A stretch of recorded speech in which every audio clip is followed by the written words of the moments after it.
You wanted the best. You've got the best podcast, the hottest podcast in the world. The Chris Voss Show, the preeminent podcast with guests so smart you may experience serious brain bleed. The CEOs, authors, thought leaders, visionaries, and motivators. Get ready. Strap yourself in. Keep your hands, arms, and legs inside the vehicle at all times, because you're about to go on a monster education roller coaster with your brain. Now, here's your host, Chris Voss. I'm Voss here from the ChrisVossShow.com. Well, there you go, ladies and gentlemen. The Ireland 6 that makes official. Welcome to 16 years and 2,800 episodes of the Chris Voss Show. We just crossed over into 2,800 on our way to 3,000 this year. We probably should hit it by, March? April, probably.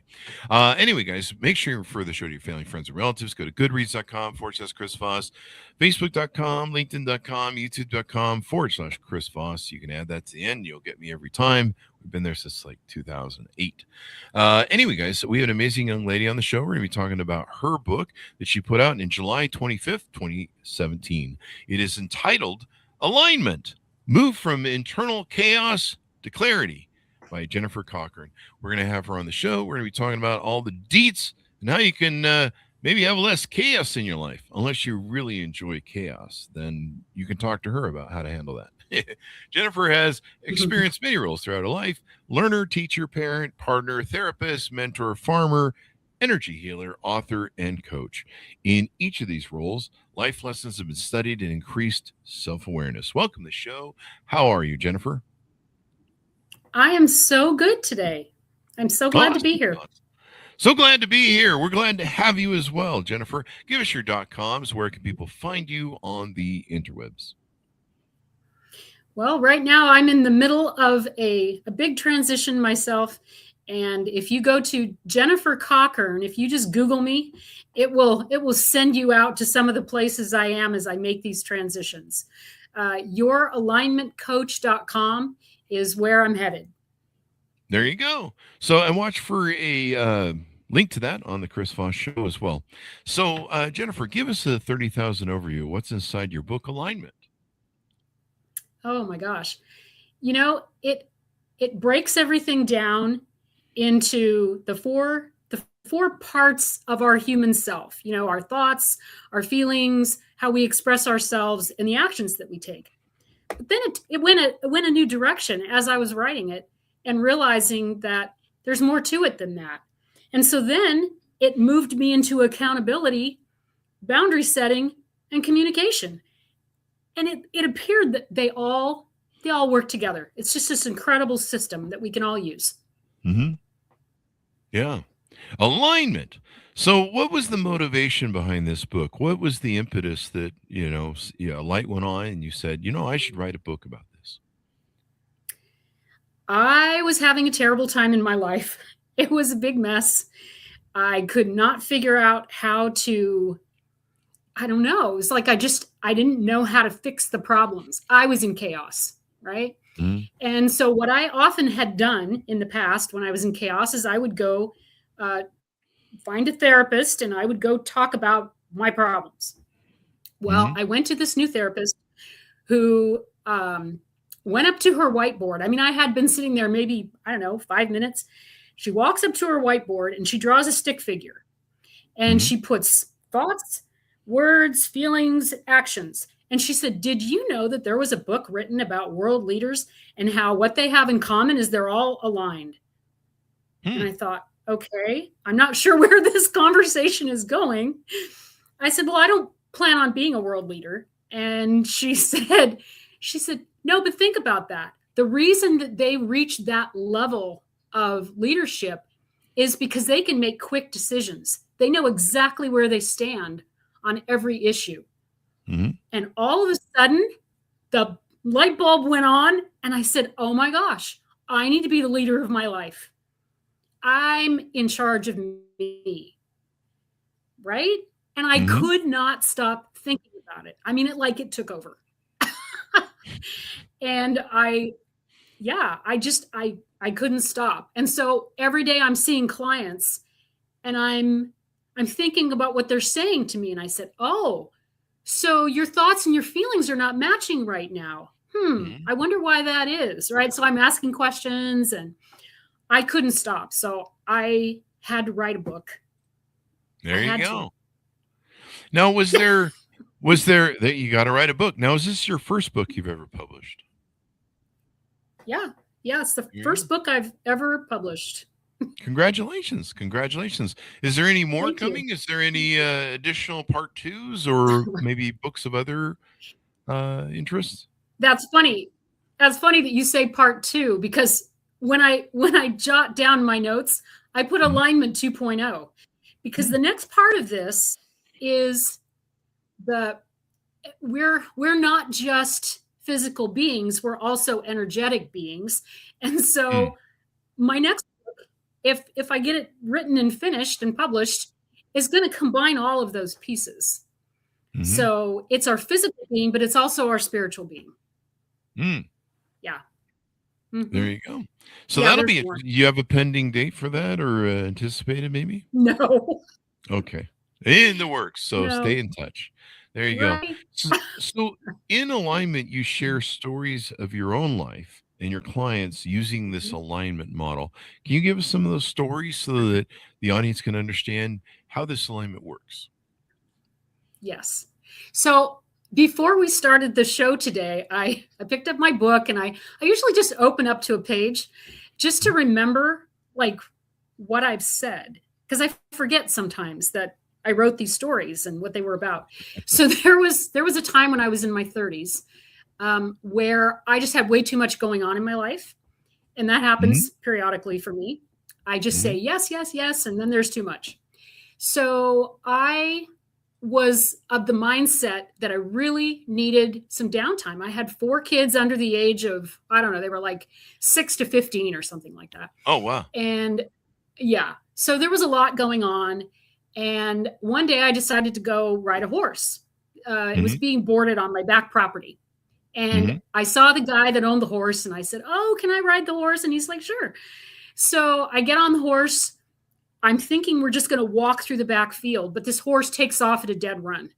Oh. And not only is running, but bucking. It's a big Appaloosa mare. And she did not want me on her.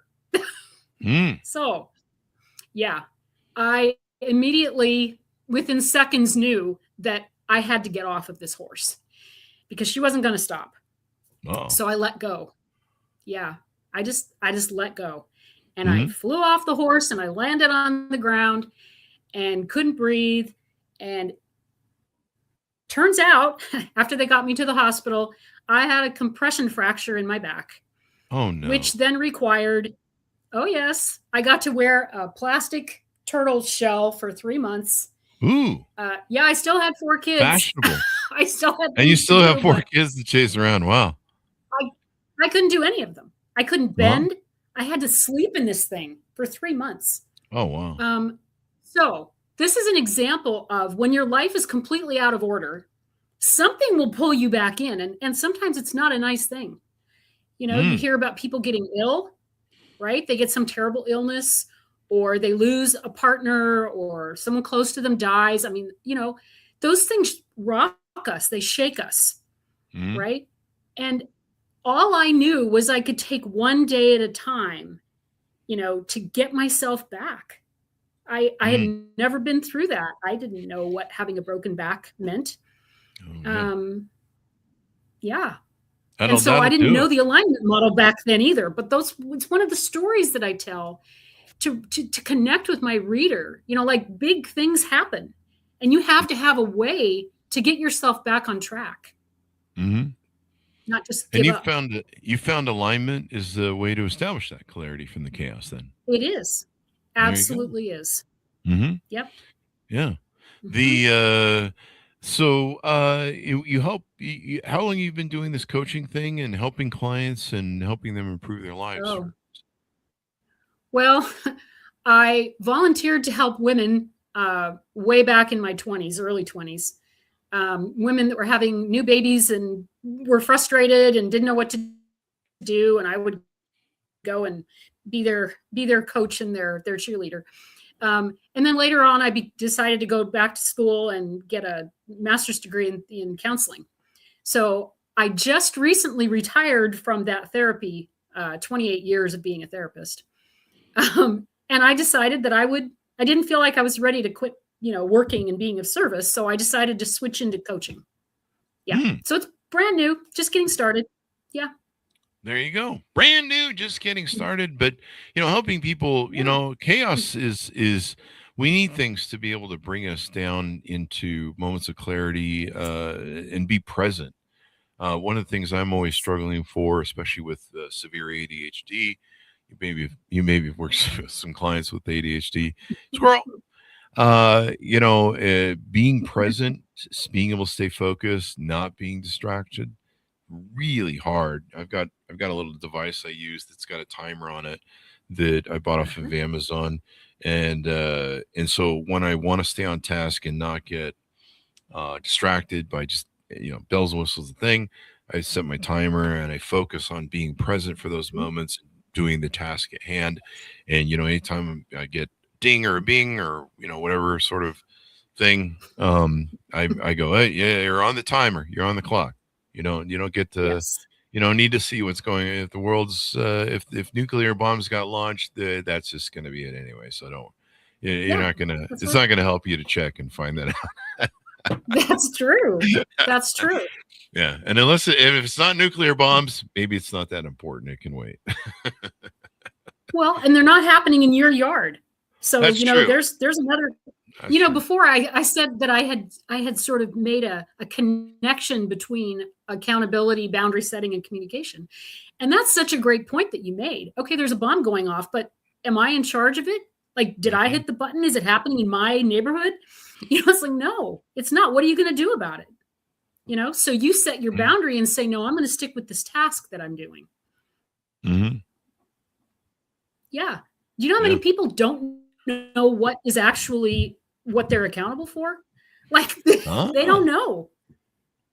Do we need to communicate to people that, hey, this is your area. You're accountable for this thing there. Huh. Yes, exactly right. Mm-hmm. And wouldn't life be just beautiful if people could do that? Right? Say, this is not my deal. Right? Yeah. Self-accountability seems to be the biggest problem we have, and competition, victimhood is just everywhere and so huge. Like there are people fighting each other to be over who's the bigger victim. I'm a victim. No, I am. No, I'm more of a victim than you are. It's like a fist fight nowadays. Right? And what if it isn't about being a victim? What if it's about you've made choices? Every one of us has made choices. What? We start making them when we're babies. We make choices. Right? You mean I have to be responsible for my choices? What kind of operation is being run here? I didn't get that memo. Well, you don't have to. You can be a victim instead. That's true. Yeah. That's true. And blame it on everybody else. Everything has consequences. So, and it sure does. Everyone gets tired of I remember going years ago to what was it? It was Tori Amos. She's a pianist, singer, and a great musician.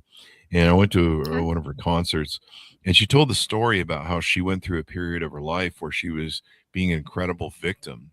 And one of her friends, she had this moment of clarity. She told the story from stage. She had this moment of clarity where one of her friends went to her and said, we're tired of the bitching, moaning, and whining. Get off the cross. We need the wood. And basically the implication of that is you've put yourself up on a cross all by yourself. We really need the wood. We need to move forward on constructive stuff. And you're just holding everyone back. And so she gave that story as a clarification of like, yeah, I was putting myself up on a cross, claiming I was a victim, and woe is me, and the world is, doing this to me, and people just sit around going, yeah, we could use that wood for fire and cooking. So exactly, and you nailed yourself up there, like you did this to yourself, and so that's how she learned how to avoid victimhood. Absolutely. And between accountability and communication comes boundary setting. And I mean, I'm from a generation where nobody set boundaries. Like everybody's, especially women, they're busy just being nice. They Yeah. don't want to upset anybody, and they, like Mm. women communicate really strangely. Yeah, And so they women do. that are clear, women that are assertive, they get called all kinds of terrible names, right? They do. And men don't want to set boundaries because then people Mm. think they're mean or they're being Yeah. aggressive, or, it's like, Yeah. no, it doesn't have to be that way. But I didn't learn what a boundary was till I was 40. That's pretty Wow. pathetic. Yeah. I think in my But 40 once I years, learned that's it, when yeah. yeah, I was I like, think oh my my 40s when I gosh, learned this about is boundaries. really important. Until then, the only Yeah. boundary I was ever setting is why don't you go F yourself to people that piss me off. So, Yeah. but There no, you go. boundaries are much There you more, go. boundaries are probably much Yeah. more healthier. Don't do that, folks. Don't Well, do they what Chris are. And you don't have to wait till you're angry. That's That's the other true. beautiful thing. So you asked what's in Yeah. my book. There are chapters just about emotions. Like, what are they for? Why do we have them? Emotions are information to us, not to anybody else. Okay. Like, young people now are saying, well, you should know what I'm feeling. It's like, no, that's not my job. That's for you to know what you're feeling and then communicate it. Like that's your feeling. That's your experience, not mine. You can share it with me. I'm happy to hear it, but I didn't put it there. I didn't, nobody makes anybody feel anything. Oh yeah, totally. Nobody, there's a lot of people that have that misconception that the other people make me feel Yes, stuff, or I feel that's stuff right. because what other people are doing to me. And people don't realize feelings aren't reality. They're only reality to the person who's feeling them. Feelings are not Right. reality. They're not logic and reason. I mean, No. I can look at the sunset and have a feeling of, wow, this is really beautiful and nice. Someone can look at the sunset and be like, oh my God, the world's ending. The sun's disappearing. It'll never come Exactly. back. And that Exactly. feeling is valid for them, Very but it's different emotion. completely illogical to the fact that the sun sets and rises every day. Last time I checked. I mean, I haven't checked Right. in the morning lately, but I'm But pretty sure but we're again, okay. they're very different systems, right? Yeah. Where we feel and where we think, they're Mm, meant to work together, but they're not the same. yeah. They're not the same part of the system. Just like your liver is not Yeah. your kidney. Yeah. Like they're supposed to operate as a system. Mm. If you're drinking a vodka, I was Yeah. just joking. I was thinking of a vodka joke of, well, if you're drinking a vodka, they don't work together anymore. Seen those movies in the morning. And that's why Right. we don't drink anymore, kids, because hangovers are awful. Anyway, Yeah. but you bring up a good point. Can you give us a definition of what boundaries are? Because like you and I, we Yes. didn't discover till later in life. No one let us in on this boundary secret, so we got walked all over probably most of our Right. lives. Yeah. Yeah. Tell us what boundaries are, and let's help educate some more people. Okay. So a boundary, we have them when we're tiny, tiny, tiny. If somebody goes to touch a very young child and they push you away, that's a boundary. It says, I don't want that. I don't like that. You go to feed a baby like with a spoon and they cover their mouth or they spit it out at you. Yeah. So we correct that behavior because we don't understand that they're just giving us information. They don't like it. Okay, so what? So they don't like it. Big deal. Move on to something else, right? So because that gets shut down from the time we're little, we don't realize that we have our own system and get to choose. So I'm in my own sovereign system, you're in your own sovereign system, and that is why communication comes after boundaries. In that order, right? Accountability, I know it just happens to go ABC, but it's just luck that happened. Accountability, is it mine? Yes. Whether I want to eat something, that is definitely should be mine, right? If I don't like it, I can set a boundary and I can say, no, thank you. That isn't something I choose, right? It gets faster as you learn to do it. So that is a physical boundary, right? Don't get so close to me. No, don't touch me that way. A verbal boundary, an emotional boundary. People, they take it. They just take it, and it's hurting them. I heard verbal abuse once described as word bullets. And that just stuck with me. It's like, because they can hurt. I know I grew up saying sticks and stones can break your bones. Words can never hurt you, but that's not true. Words do hurt us. Mm-hmm. They make us feel small or unimportant or not good enough, or, that's not respect. That's not kind. So if we can understand what boundaries are, they're not meant to be mean. They're meant to create some clarity, right? Mm-hmm. This is me. This is what I like. This is what I don't like. Yeah. Mm-hmm. There you go. Now, what do you do when someone decides they want to push that boundary or cross it? How do you react to that? Do you lop off their heads, or what do you do? You want to. Yeah. So first, it's about letting them know you're not hearing me. You're not respecting my boundary. If they continue to do it, honestly, I think you create distance with that person. It means you don't hang out with them either at all or for only short periods of time. You don't give them access to your deeper self, because you can't. They've shown you that they can't be trusted. And if they want to change, they can, but I can't make them change. Mm-hmm. I mean, I've had family members I've had to create a lot of distance with because they just kept doing it. And I didn't like it. There you go. And so you let them know, hey man, you crossed the boundary.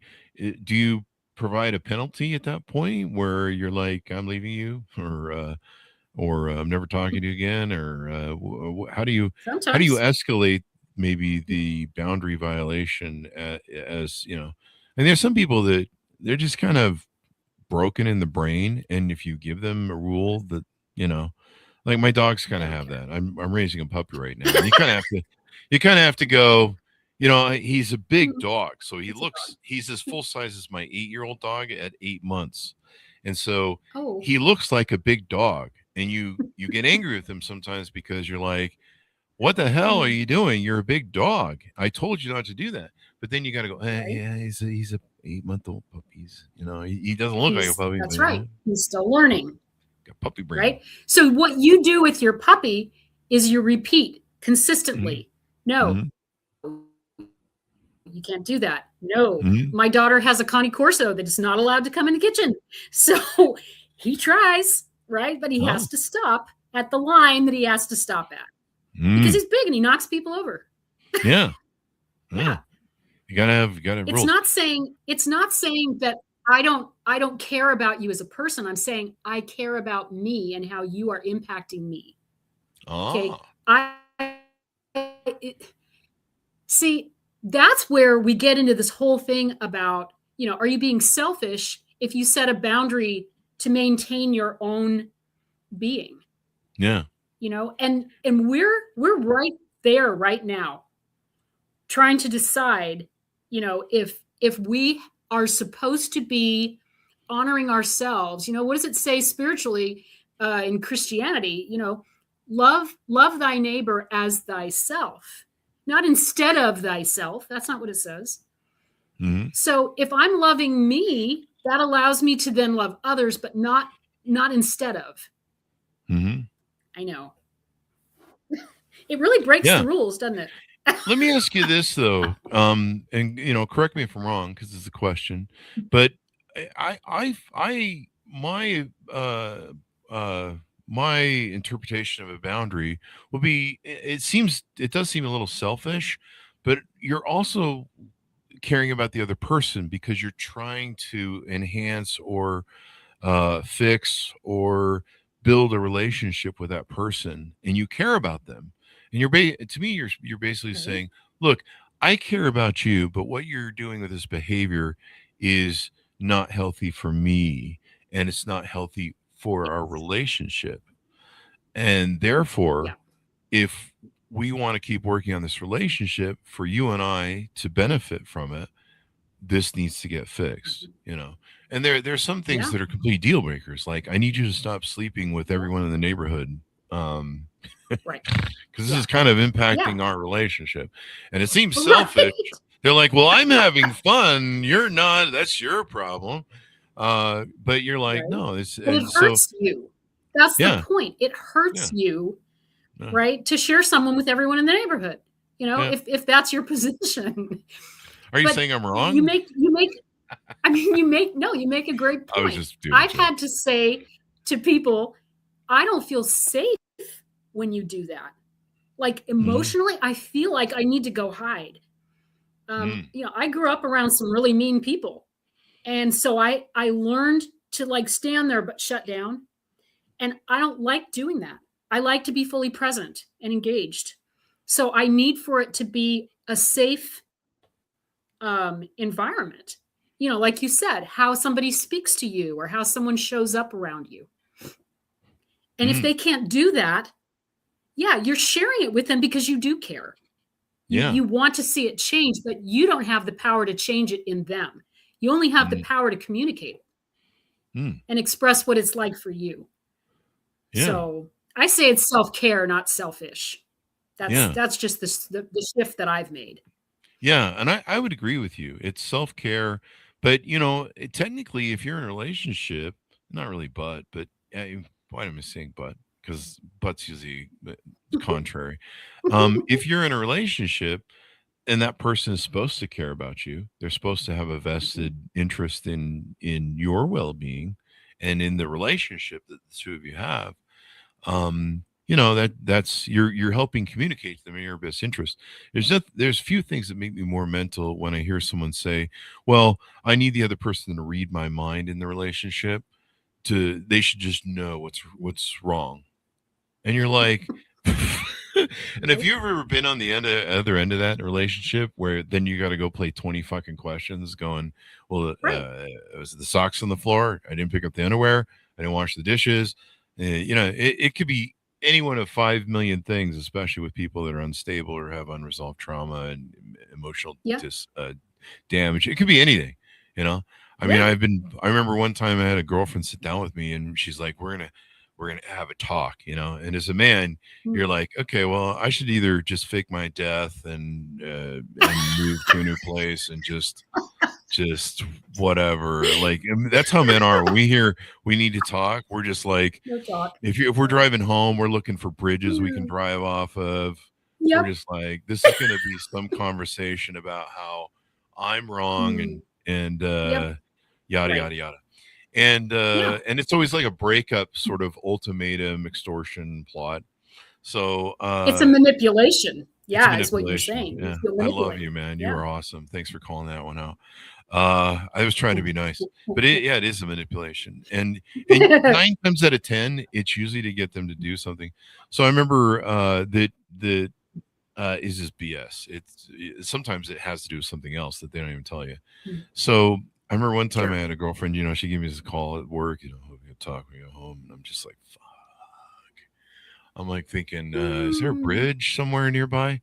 And so I get Yeah. home, and Chris, we're probably gonna have to break up. I'm like, okay, well, what's this about? And she's like, Mhm. you know, you run 3 companies that are multimillionaire companies. You have hundreds of employees. But in the morning, when you go to work, you leave your socks on the floor and your underwear after you take a shower. And this is my Mm. most heinous crime with every girlfriend I've ever Right. had. Evidently, because this is I'm like a great boyfriend or husband if you talk to anybody in the first 6 months Mm. or 3 months, and then Right. after that everything goes to hell. So, and I Yeah. don't change, so I don't know what's going on there. But so yeah, it was socks and underwear. This is the crisis Mhm. point of ending a 2-year relationship. Um, Yeah. and so I went, okay, well, we were going to break up over this. Okay, all right. I'll work on it, Mm. because I'm a work on it Mm. sort of guy. I'm a man. I try and fix things. So I go, okay, Okay. I'll work Alright. on it. I'll try. Yeah. There's a lot going on in the morning when there's few few guys at my level, even back then, that especially back then actually. Right. And your Um, mind is somewhere else. in my Yeah. mind, somewhere else. We got Yeah. offices in 3 states, four multi Right. offices. I got more employee problems than so. Anyway, and we're running 3 companies at the same time, all multi-million-dollar companies. Losing my brain. So I wake up the next morning and I go, okay, remember to do the socks thing and do the thing. And just out of ponderance, I looked into her closet. She owned most of the closet in the master bedroom. Mm-hmm. And I had like, I don't know, Yeah. 2 inches of space or something. You know how that goes. And Yeah. and all this shit was on the floor. Like shoes, socks, underwear, dresses, you name it. It was like the floor place Yeah. to be. And it was an open door right into our master bedroom. So I picked up everything off the floor and started making a pile in the front room. I thought, well, this, I just have some questions. How come I have got to pick up my little underwear and my 2 socks? Right. And this is the rich guy who takes you to the oyster bar 2 to 3 times a week. All right. And I'm the big Satan in the home. Then I go in I just happened to peek in the daughter's bedroom. She had this cute little 3-year-old daughter. Mess everywhere across the floor. So I pick up everything off the floor because I'm a good partner, and I add that to the pile in the front door where I placed everything. Then I go into the son's room, who's 11 years old, and pick up all the shit that's in there. And then I take the time to hand count everything. It was 130 items that were on the floor from everyone, and 4 of those None items, of them yours. Three of those items were mine. 2 socks, 3, 1 underwear. Okay. And so I put the 3 items of mine next to the 130 pile there and said, and then I left a note saying, explain to me why I have 3 items on the floor and I'm getting the ultimatum to break up. And yet who picks up all this stuff that you and the kids leave on the floor? Who does that? And she called me laughing and she goes, you busted me. You got me. She goes, I usually pick up all the kids' stuff. So let me get this straight. You pick up 100 pieces of kids' stuff when you get home from work, but I'm the one that's the. Yep. So anyway. Pretty wild, huh? Yeah, pretty wild about those boundaries. But so some things, you enforce, some things you may, and it turns out it wasn't about the socks and whatever. Anyway. No, it's never about the socks. Yeah. It's never about the socks. No, that's it's not. Once again, you have to read someone's mind. So then I'm going, okay, well, what is this really you about? have to ask. Yeah. You have to ask. You have to be curious. And they right? go, you should just know. Doesn't seem like this is really about the socks. What else is going on here? If you really love me, you should just know. And you're like, yeah, I'm just sitting over here with my Ouija board and my seance whatever. I'm sacrificing a goat over here. I've got ash burning and got one of those globes. I forget what they're called that the psychics have. And, I'm peering into the crystal ball. Mirror, tell me what's wrong with her today. So do you begin to see then why alignment is such it's not one size fits all. It's unique to each individual, right? How one person aligns may not be how the next person aligns. And when but it's each person's responsibility to do their own work. Right? Not to read the mind of somebody else. If you're curious about what's going on with them, then you ask. Yeah. With curiosity, not with blame. Yeah. Right? It's like, so can I still say what the F is wrong with you today? Is that blame or curiosity? No. Asking for a friend. That's blame. Yeah. Anytime you say you. If you were to say, I'm really confused about what's happening with you. Is that something you can share with me? Yeah, there you go. Yeah. Or why are we acting crazy today? Maybe you should use we instead of you, because then you is not blaming, but we would kind of infer that one of their multiple personalities might be responsible for something. Maybe. Yeah. There you go. Well, but you know what? Again, when you talk to anybody, whether it's somebody at work, somebody at home, I mean, I've done it with complete strangers before. Me going to the bank and the bank teller was just rude. I mean, I'm just standing there like trying to cash a check or something. And she was not nice. And I looked at her and I said, I'm sorry. Did I do or say something that upset you? And it was like I held a mirror up to her nastiness, and she just stopped and she said, oh my gosh, I am so sorry. Something just happened. And I guess I was still in it. I said, yeah, that isn't a good idea. Like take a minute and get yourself settled again before you come to the window, because I didn't do anything. Right. Yeah.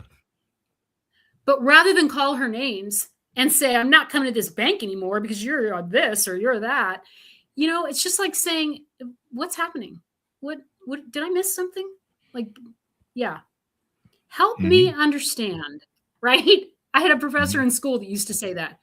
Help me understand. And he'd scratch his chin, and curiosity is really different than blame and being mad at somebody. It just is. Can I say, help me understand why you're a dummy? Is that what about this are you not getting? Right? What are you not getting? Yeah. So again, once we say you, that's like it's like attack mode. So people become very defensive, right? You attack, they defend. And then you're stuck in that power struggle thing. Right. And you can't have any good conversation from there. You're not going to have positive or helpful communication ever. Right. You do you. What's your experience? What's going on for you when you're being asked to pick up these 3 things in the bathroom when everybody else gets to be, pigs? Complete slobs. Yeah. Right. Yeah. It's a legitimate question. Why maybe she wants to do it to her kids, but she's conflicted about that. So she takes it out on you. Yeah. But that's not right either. Yeah. I don't think I ever figured out what that was about, but it didn't matter anyway. But at least she admitted that you got her. Yeah, she was laughing when she called me. I mean, some people would be angry and they would double down on it, right? She was at least laughing when she called me, and she goes, yeah, I pick up all the things. And I go, so let me get this straight. You love your children more than me, which is fine. But it's good to know where I stand here. You're willing to break your back to bend over and pick up 100 things on the floor every day that your kids left. Right. But God forbid, I'll just remember that next time you want to go to the oyster bar. Right. So I'm gonna go back to that story. That's beautiful. It's a beautiful example.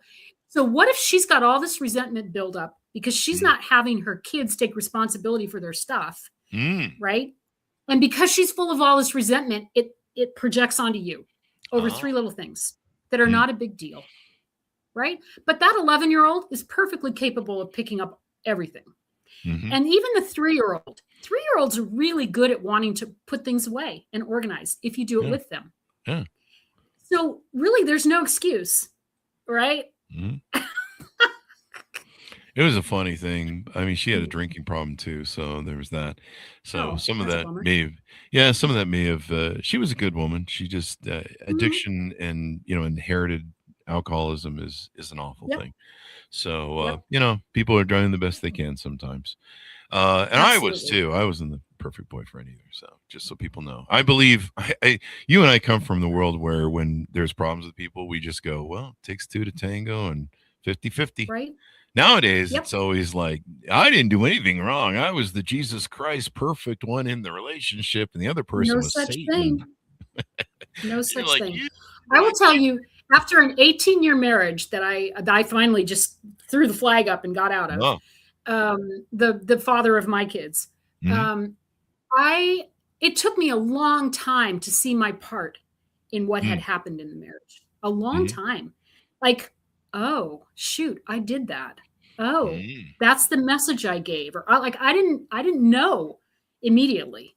It took some more work, and it helped, but I wish that everybody, and my clients have said this to me too in the past when I was doing therapy, like they don't understand why everybody doesn't just go talk to somebody, like, why don't people do this? You don't have to be diagnosed with a mental health issue to have somebody to just work things out with, And it helps keep you grounded in reality. Like I even in business or my person, I ask my friends from time to time, be honest with me.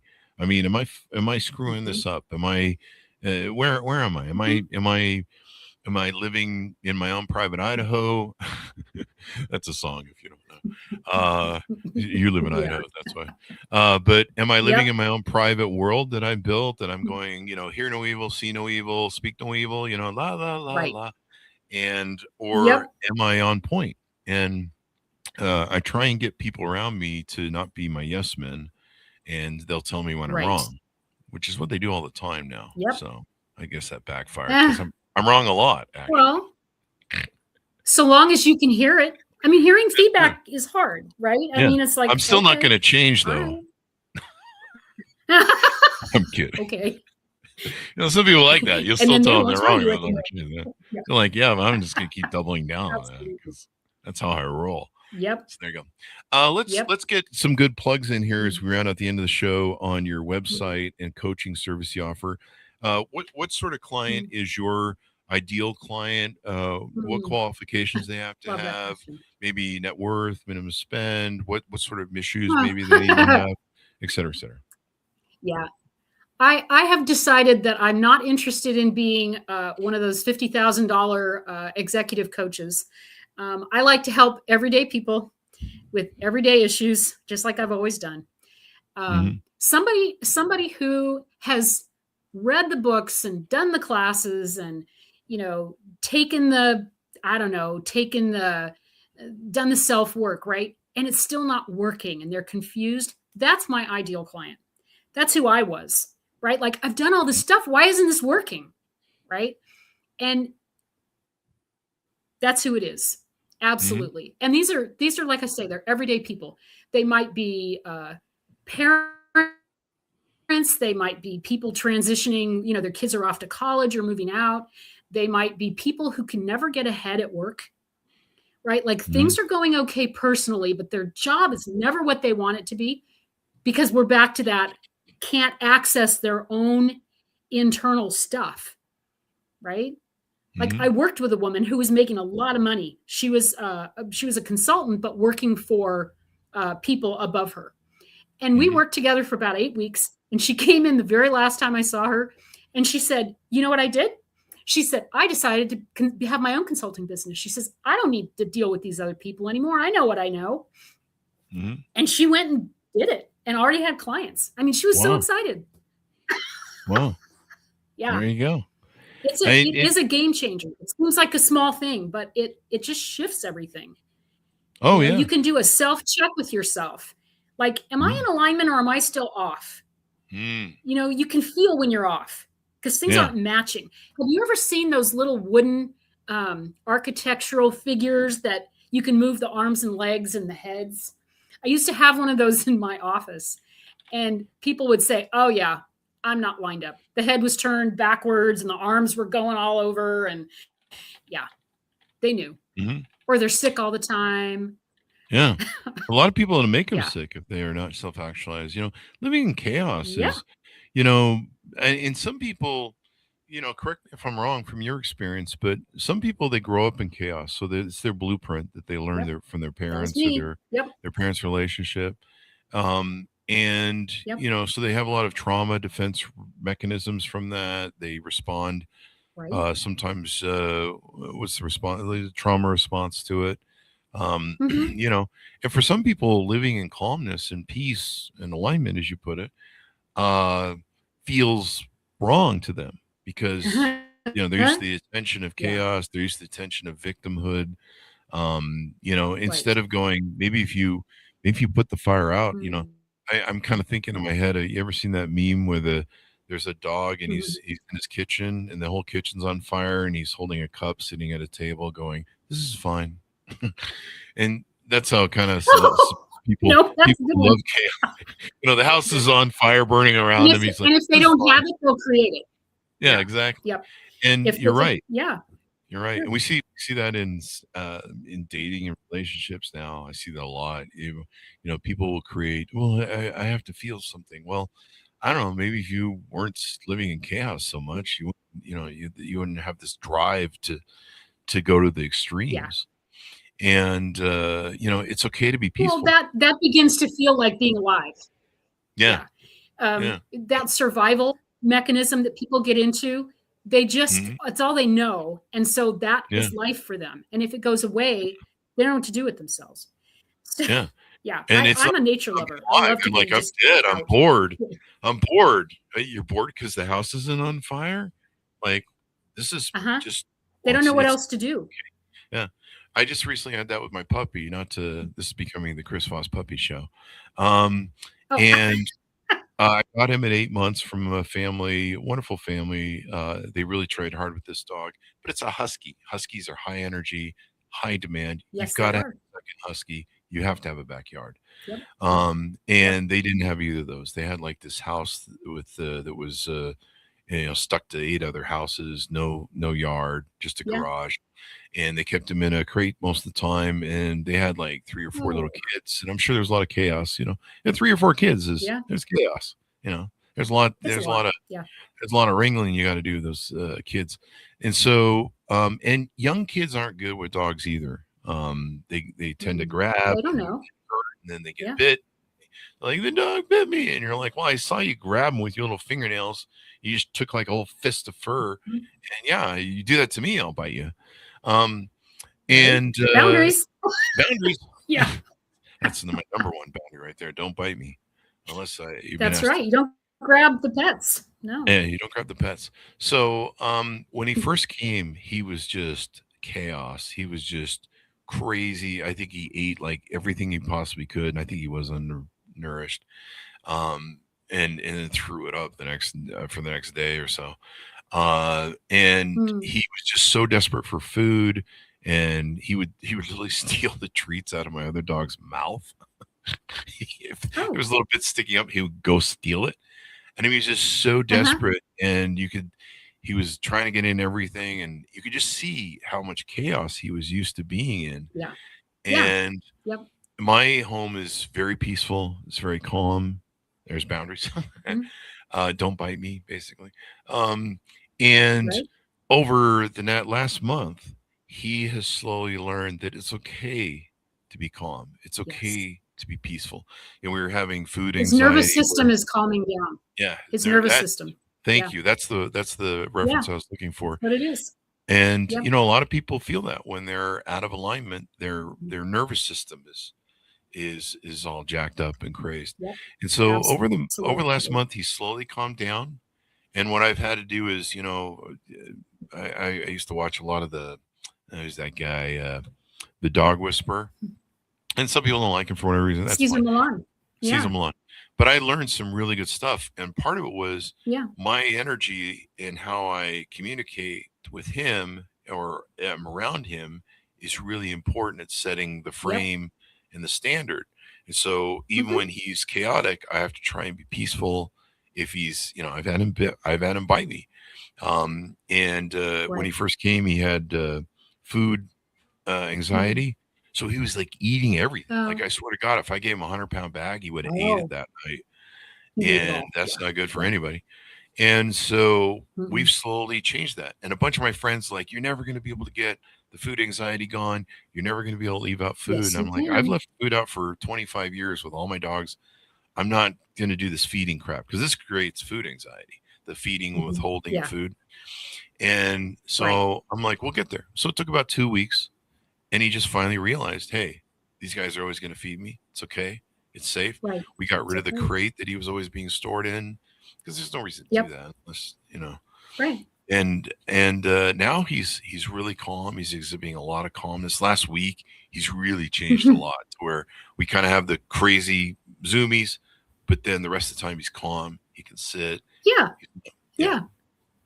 And it's Isn't that healthy awesome? for him. It's healthy for all of us. Actually. It is. It's such a gift. I mean, what you're saying is that's what you bring. Okay. So if you bring that to your relationships and you bring that to your friendships and you bring that, to your driving on the road. I mean, it doesn't matter where you are, you're in charge of you, right? What are you bringing? So even if somebody else is flipping out, does that mean you have to flip out? No, it doesn't.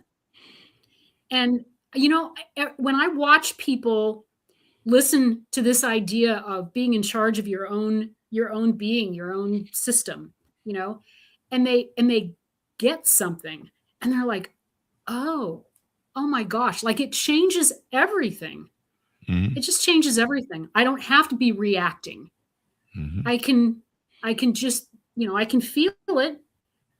I can think about it. I may even want to say something like, this is really uncomfortable for me right now. I'm going to need to step away, and that's okay. Yeah. It is perfectly fine. Because sometimes you're I not. used to do that with my daughter, and she'd say, "What are you doing walking away?" And I said, "Well, I told you, I'm not having this conversation right now." So Mhm. yes, I am walking away. Yeah. You don't have Yeah. to like it. Yeah. I mean, sometimes you're just not in the mind space for that, and you've got to Nope. change gears. I mean, sometimes I've got, I usually have endless, problems of, this needs to get fixed, that needs to get fixed, this is going, and so your brain is in a totally Yeah. different place. When someone jumps you with like, all of a sudden I've got this, and that's why I always tell people this is kind of, I don't know, maybe a boundary thing, but I tell people, look, if we need to talk about something that's really important and needs my focus, you've got to, number one, Yes. schedule it. Number two, It's a beautiful you boundary. you can't just Yes. jump me as I'm walking out the door and be like, Right. crisis center time. And it's like, no, and that's not how this Mhm. works. And some of the games that get played with that sort of stuff and delivery of the crisis time is an edge to give Right. a win to them, and they hope you just roll over for it. And so I tell people, look, Right. But you you're just gonna did a beautiful job of explaining accountability, boundary communication. Like you don't even realize you just said that to me. oh, You're in charge of your time. You're in charge of how you have a conversation with somebody. So you set this boundary. Don't hijack me in the hallway, right? mhm, I want to be able to focus and have time to think about what you're saying to me because I'm sure it's important, right? Like, mhm, wow, that's beautiful. That's you mhm, being the leader of you. See, mhm. bravo. Yeah, I'm learning. I'm I getting think good at this. everybody can learn to do that. Yeah, and it's I so just much have to different. point it out so you know you do it. Yeah, Yeah. yeah. I mean, telling people, look, if and sometimes people, one of the problems people have is they play that game where they don't tell you what's wrong, and they just keep loading Yeah. up the gun, and they're just like the mental gun, and they're just like, Yeah. "Hey, yes, ah." And then when they do decide to hit you with an open up about you, you're getting both barrels, right? You suddenly this person Yes. is screaming, yelling at you, and you're on Mhm. the way out the door to work, and Yeah. this is not the time. Number one, That's not and usually anytime someone mm-mm. is It's not blowing very their respectful. I yeah, don't think. yeah, Yeah. yeah. So I'm Mhm. like, you Yeah. schedule a time, if you need to call it, let's sit down and talk. You're welcome to, Right. but Right. I mean Yep. and it really shouldn't be that way because that's really an extortion tactic. Most guys know that when we sit I down and agree. talk, this is the breakup conversation. In fact, Yeah. if I'm not in a serious relationship Mm. with them, if they drop down on me, I go, let's just break up because this is what this is about. It's some sort of extortive thing you're doing here, Right. and I'm not vested Yep. enough into this to deal with your bullshit right now. But Yeah. schedule a time, And sit you down, already know that. yeah. Yeah. In fact, Mhm. I've often said that if I get in a relationship again, a serious relationship again, I'll do preventative psychotherapy. So I'll do couples therapy where we go in maybe once a month or every quarter, and we go, Yep. hey, I know we're fresh. I know this is new. Everybody's still got good feelings. We're still in the honeymoon phase, but what's going on? Is Mhm. there anything we need Yeah. addressed here? Is Mm. any weirdness going on? Any things that my psychic mind needs to read? What am I doing Right. wrong? Is there things I need to change? And just before it turns into that explosion. And this is probably a great point for Right. everything you and I've talked about. And the reason why you need to do Yeah. this alignment is you don't want to get to the point where you're going to explode on somebody. You That's want right. to That's right. communicate the issues and deal with them. Yep. Agreed. Yeah. I worked with couples for a while, and then I realized it was terrible. But I did it for a couple of years, and the one thing that came up again and again and again is they did not know how to listen Wow. effectively. What? One would be saying something, the other one would be getting ready to fire back, right? It's like, and so I would say, I'm going to teach you reflective listening. This is what it looks like. And I would describe it, and I would do it with each of them individually. And I'd say, okay, what did you hear them say? That's all I want to know right now. What did they just say to you? Not what are you going to come back with? What do you think they just said to you? Right. And it just blew my mind that like nobody knew how to do this. I was like, What did they oh say? my I was gosh. busy forming my answer. Exactly. Exactly. And you know what? We're taught that as children. We're Yeah. not taught to reflect on what our parent just said. We're just supposed to stand there and take it. Yeah. You know, and then they say, "Look at me when I'm yelling at you." You know, it's like, why would anybody do that? Yeah, that's like a riot. Let's do that. That's terrible. That's what I want to see. Someone waving a belt at me. It sounds like my whole childhood. Right? But I learned a few things. I have so much more hope for humanity. You know, I've always been a very hopeful person, and I know that people can do this. I just know they can. There you go. Well, hope is one of our most endearing forms on top of all the other negative ones. But yeah, Right? hope to be better people, to build better. And people can read it in your book. How can people reach out to you? Yep. How do they find out if the two of you are willing to work together and a fit? Because I'm sure you qualify your clients. How can that whole handshake take place and get to know each other? Well, my understanding, I just got a new website, and it's through a company called Paperbell. So if you go to Paperbell, just like it sounds, PAPERBELL.me, then there's a semicolon, or is it a colon? 2 dots. And then Jennifer_Cochern. And Cochern is Cochern. It gets misspelled a lot. Yes. There you go. You can even Google me. I mean, if you're just not sure, you know, you'll find me out there. There you go. Find her out there. Yeah. All that good stuff. Well, it's been a fun and wonderful show. The longer shows are the better shows. You know, we have people on with novels, and you can't talk about the middle or the end, so they're usually shorter shows. But you know, when we're talking about nonfiction stuff, we can dig into it. So we got a lot of fun here, Jennifer. Thank you for coming on the show, and hopefully we change some lives and get in alignment for people there. I hope so too. Thank you for this opportunity. This is fun. And thank you. We had lots of fun on the show. We told all the horror stories of Chris's relationships with his dogs and girlfriends. That makes for a great show, doesn't it? Though.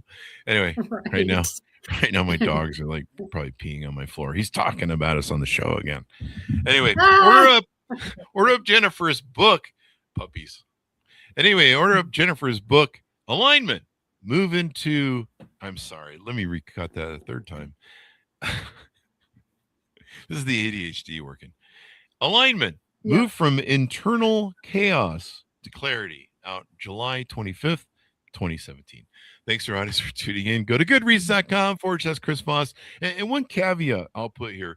We talked with Jennifer on the show about how the healthier natural state for your human being is to be in alignment and not chaos. So please, if you're someone who is raised in chaos, if you have to bring chaos and drama into your relationships, there is a better way. And you may not know what that way is because you've never lived it, but being in a healthy, non-chaotic, it's boring. I'll be honest with you, it's boring. It's boring not having chaos. At first. It's boring getting stuff done, and you're just like, but it's very beneficial because then you sit around and go, oh, what can I do with my time to maybe make some more money or maybe spend more time with my family or kids? And you're not spending all that time just in the pity party of victimhood or creating drama or creating problems, and then your life is suffering from it. So if you don't have peace in your life, you need to go find peace. So go call Jennifer. There you go. Thanks for tuning in. Be good to each other. Stay safe. We'll see you guys next time. You've been listening to the most amazing, intelligent podcast ever made to improve your brain and your life. Warning, consuming too much of the Chris Voss Show podcast can lead to people thinking you're smarter, younger, and irresistible sexy. Consume in regularly moderated amounts. Consult a doctor for any resulting brain bleed.